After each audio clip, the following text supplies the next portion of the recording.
How probiotics can help our pet cats. Number 1, support digestive health. Gitan ng pagbibigay ng probiotics, nagkakaroon ng natural balance ng bacteria sa tiyan, which helps para mabawasan ang pagtatae, constipation, pagsusuka, at nakakatulong sa mga may inflammatory bowel disease or IBD. Ang probiotics are also helpful after antibiotic use, illness, or stress. At kapag maayos ang digestive health ng ating mga pet cats, this means naiiwasan nila ang hairballs. Ito yung mga namumuong balahibo na sinusuka nila. Number 2, boost immune system. Malaking bahagi ng immune system is found sa ating digestive system. Kaya sa pamamagitan ng pagbibigay ng probiotics, tumitibay ang immune response ng ating mga alaga at naging less susceptible sila sa mga infections and illness. Number 3, reduce allergies and inflammation. Ang probiotics ay nakakatulong sa mga allergic reactions at skin conditions ng ating mga alaga. Nakakatulong din ito sa pagkontrol ng intestinal inflammation or pamabaga sa intestines. Number 4, promote healthy skin and coat. Ang pagkakaroon ng balancing gut bacteria ay may epekto sa balat at balahibo ng ating mga alaga. Sa pamamagitan pagbibigay ng probiotics,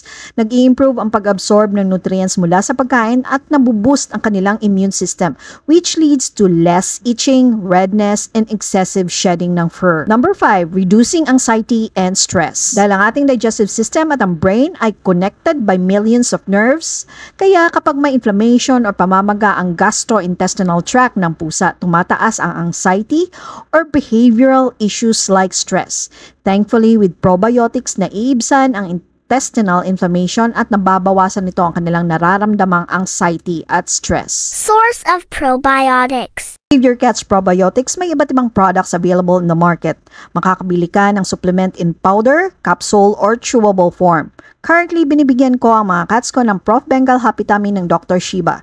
Ito ay parang cat treats na pwedeng ibigay as snack or pwedeng ihalo sa food nila. Ang nagustuhan ko dito guys is may laman itong 5 probiotic strains at bawat treat ay may 300 million CFU na probiotics. At hindi lang probiotics ang laman nito, marami itong vitamins and nutritional benefits. Makakabili ka rin ng wet food tulad nitong mini meat mousse ng PetSap na may lamang probiotics. May mga kibbles or dry cat food na may lamang brewer's yeast, which is a source of probiotics. Ilan sa mga dry food na meron ito ay ang Smart Heart, Fur Love, at Petmara.